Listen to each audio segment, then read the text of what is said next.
Good morning. Another positive day is on the cards for the Aussie share market. Early futures suggested a 1% or 65-point lift, really after US equities started 2020 on new record ground for their first trading day of the year. Yesterday, our first trading day for the decade, we marginally rose 0.1% or 6.5 points.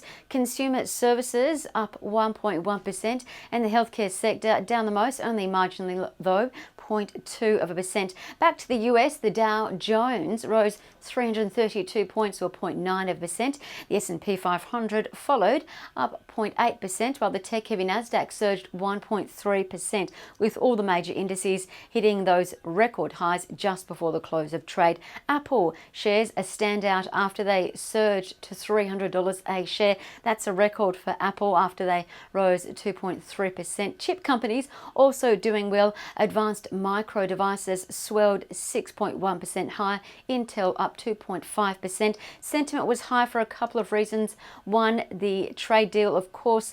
Phase one of the trade deal is being inked in about 2 weeks. Secondly, economic news in the US was slightly better than expected. People filing for US unemployment benefits fell to a 4-week low. And thirdly, across the Pacific, the People's Bank of China lowered the amount of reserve cash that is required for their country's banks to hold, which will funnel money into the Chinese economy, and that amounts to about 800 billion yuan to be exact. On the news, the Chinese stock markets surged. China's Shanghai Comp and Hong Kong's Hang Seng rose over 1.2% or thereabouts. Further around the globe, the German DAX and the French Caron rose over 1%. What to watch back home today? Well, Northern Star Resources has completed that 50% purchase of Australia's biggest open pit gold mine, the Super Pit, for 800 million cash.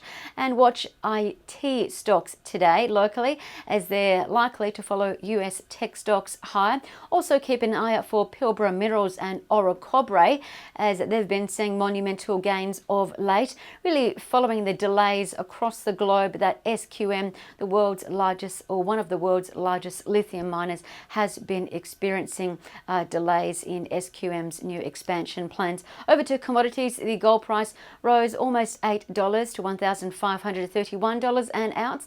The oil price is at $61.17 a barrel. The iron ore price is steady at $91.53, while its futures, the iron ore futures, suggest a slight rise of 0.3%. And lastly, the Australian dollar is at 69.93 US cents.